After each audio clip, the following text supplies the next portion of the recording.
Hey guys, welcome back. This is Vishnu Madanwal and you are watching Vishu Sir 2219. So, इसके पिछले video में आपने HTML का introduction देखा हुआ था और जैसा कि मैंने आपको बताया कि मैं HTML का सीरीज ला रहा हूं, तो यहाँ पे जितने भी बिगनर हैं वो अच्छे से समझ पाएंगे और बेसिकली मैं इस वीडियो में आपको इसके फंडामेंटल है, जितने भी इसकी बेसिक से बेसिक चीजें हैं मैं वो आपको बताऊंगा। तो आज हम जानते हैं कि वेबसाइट और पेज दोनों में डिफरेंस क्या है। What is difference between website and web page? So, हमारा जो वेबसाइट होता है वो collection of set of web pages होता है, यानी कलेक्शन ऑफ वेब पेजेस होता है। लेकिन हमारा जो वेब पेज होता है वो डिफरेंट डिफरेंट टाइप्स के डॉक्यूमेंट्स होते हैं। एक डॉक्यूमेंट होता है जिसमें हम डिफरेंट डिफरेंट टाइप्स के कंटेंट को हम इंसर्ट कर सकते हैं। इसमें हम इमेज इंसर्ट कर सकते हैं, वीडियो इंसर्ट कर सकते हैं, ऑडियो इंसर्ट कर सकते हैं, जितने भी चीजें हम चाहे एक डॉक्यूमेंट में हम इंसर्ट कर सकते हैं और उसी को हम कहते हैं वेब पेज। सो जैसा कि हम जानते हैं हमारा जो HTML है वो एक प्रोग्रामिंग लैंग्वेज है, ठीक है।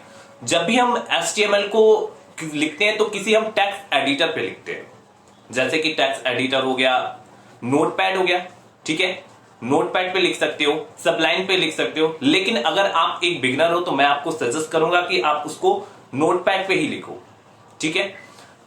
बेसिकली जिनको नोटपैड को ओपन करने का तरीका नहीं पता है वो सिंपल जाए, हमारा लैपटॉप हो या फिर पीसी हो, उस पे जाए, विंडो बटन प्रेस करें, वहां पे एक डायलॉग बॉक्स ओपन होगा आपके लेफ्ट साइड के कॉर्नर में।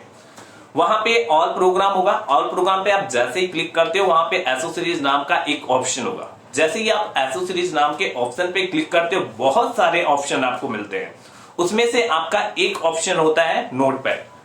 अब नोटपैड पे जैसे ही क्लिक करते हो आपका जो नोटपैड का विंडो होता है वो आपका ओपन हो जाता है, राइट। लेकिन आप इतना प्रोसेस करना ही नहीं चाहते तो सिंपल करो, window plus R button press करो। जैसे ही window plus R button press करते हो तो आपका एक विंडो ओपन होता है, रन विंडो ओपन होता है।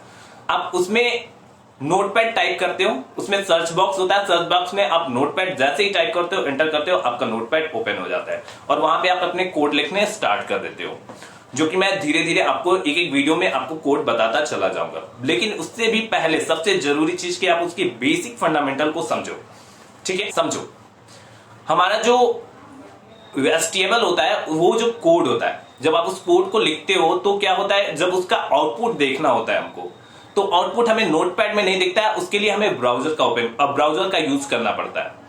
तो आप किसी भी ब्राउजर को यूज कर सकते हो उसके आउटपुट को देखने के लिए, जैसे कि इंटरनेट एक्सप्लोरर जो कि सबसे ज्यादा यूज होने वाला ब्राउजर है, ठीक है।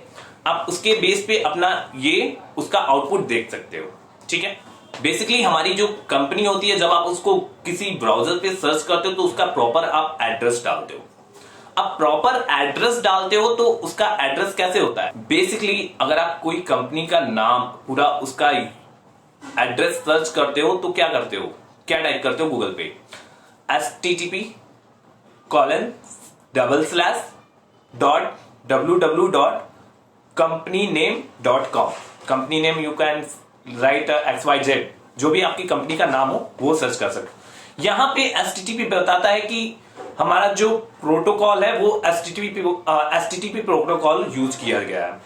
लेकिन उसके बाद बेसिकली यहाँ पे जो हमारा HTTP है ये बताता है कि यहाँ पे जो प्रोटोकॉल यूज हुआ है वो HTTP प्रोटोकॉल यूज हुआ है। www ये आपको ये बताता है कि ये वर्ल्ड वेब का पार्ट है, वर्ल्ड वेब का पार्ट है। दूसरा जो हमारा .com है वो ये बताता है कि ये हमारा कॉमर्शियल यूज के लिए, कॉमर्शियल यूज के लिए वो ये सारी चीजें बताती है। अब समझो हमारा HTTP क्या होता है, www क्या होता है और URL क्या होता है। जो हमारा यहाँ पे HTTP क्या होता है, URL क्या होता है, डोमेन नेम क्या होता है और www क्या होता है। समझो बात को। जब भी हम अपने वेबसाइट में HTTP डालते हैं तो इसका HTTP stand for text transfer protocol, यानी हमारे जो डेटा होते हैं, ठीक है, हमारे जो डेटा होते हैं वो बेसिकली इंटरनेट पे ट्रांसफर HTTP के थ्रू ही होते हैं, ठीक है। तो हमें किसी भी डेटा को ट्रांसफर करना है इंटरनेट पे तो वहां पे HTTP यूज होता है, ठीक है। दूसरी चीजें हमारा होता है www डॉट, ठीक है। तो ये वर्ल्ड वाइड वेब, ठीक है, ये वर्ल्ड वाइड वेब ये आपका सब डोमेन नेम होता है, ठीक है। उसके बाद आपने जो XYZ ये कंपनी नाम डाला हुआ है ना, कंपनी नाम कुछ भी डाल सकते हो XYZ, ये इसको बोलते हैं डोमेन नेम, ठीक है। और उसके बाद हमारा .com आता है। .com का मतलब होता है कॉमर्शियल, ये इसका एक्सटेंशन नेम होता है। अब .com बेसिकली हमारे बिजनेस के लिए यूज होता है, ठीक है। जैसे .edu एजुकेशन के लिए यूज होता है, तो edu is a extension name, but .com is a extension name of commercial, edu is a extension name of education. अगर हमको एजुकेशन से रिलेटेड कुछ सर्च करना है तो वहां पे हमको edu डालना पड़ता है, और जब हमें बिजनेस से रिलेटेड कुछ सर्च करना होता है, वेबसाइट से रिलेटेड कुछ सर्च करना होता है, तो वहां पे हम .com डालते हैं। अब समझो, यहां पे हम HTTP देखें, हाइपरटेक्स्ट ट्रांसफर प्रोटोकॉल, जो हमारा डेटा को इंटरनेट पे ट्रांसफर करता है। उसके बाद हमारा आता है URL। URL क्या होता है? बेसिकली URL जब आप डालते हो http://www.xyz.com, ये जो आपका पूरा .com दिखा रहा है ना, ये आपका पूरा होता है एक एड्रेस, और इसी को हम बोलते हैं URL। ये पूरा जितने भी .com डॉट से जुड़े हुए हैं वो आपका पूरा URL होता है, समझो।